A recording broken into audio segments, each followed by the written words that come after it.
Bonjour et bienvenue à bord de la nouvelle Kia Optima. Alors nouvelle pas tout à fait parce qu'en fait c'est la Kia Optima que l'on connaît depuis novembre 2015. Donc voilà, c'est une plateforme que l'on connaît déjà, c'est une grande familiale. Mais la nouveauté par contre, c'est l'arrivée d'un break, ça c'est une première sur ce segment pour Kia.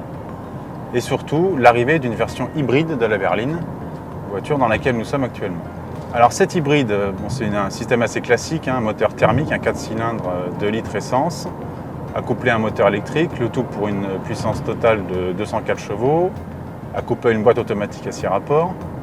Donc voilà, rien de très très nouveau.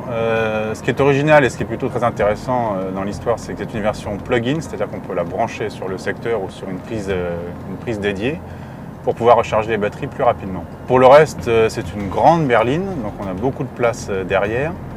Un peu moins pour les bagages, puisqu'on se retrouve avec un coffre de seulement 305 décimètres cubes annoncé par Kia. Et en plus avec une banquette fixe, puisque les batteries sont logées derrière la banquette. Donc en termes de modularité et de volume de coffre, c'est plutôt décevant. Pour le reste, c'est une voiture plutôt agréable, capable de fonctionner en tout électrique pendant 54 km jusqu'à 120 km/h, donc ce qui est plutôt pas mal. Voilà, on peut aller pour ces trajets quotidiens en ville, ça suffit largement. Sur route, bon, c'est un peu le problème des hybrides que l'on connaît. On a une boîte 6 qui mouline un peu. Vous voyez, quand on relance, on entend bien le moteur qui gronde. En termes d'amortissement, c'est assez paradoxal parce qu'on ne peut pas dire que ce soit un comportement dynamique. La voiture est lourde.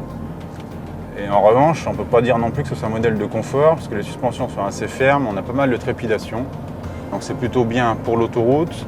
Là où on profite effectivement du couple moteur électrique, moteur thermique qui fonctionne parfaitement. Pour le reste, c'est une voiture qui va arriver en concession le 16 septembre, qui sera vendue à 45 190 €, mais avec un bonus de 1 000 €. Ça fait quand même une belle somme. En termes de concurrence, toutefois, on peut lui mettre en face la Volkswagen Passat GTE, qui est beaucoup plus sympa à conduire, beaucoup plus puissante et beaucoup mieux aboutie, mais qui coûte 2 000 € de plus et qui n'a pas la garantie 7 ans, donc profite de la Kia Optima.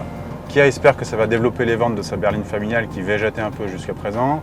C'est une voiture qui est bien dans l'air du temps, toutefois on attend davantage en termes de confort et de souplesse moteur. Mais voilà, c'est un bon produit plutôt correct.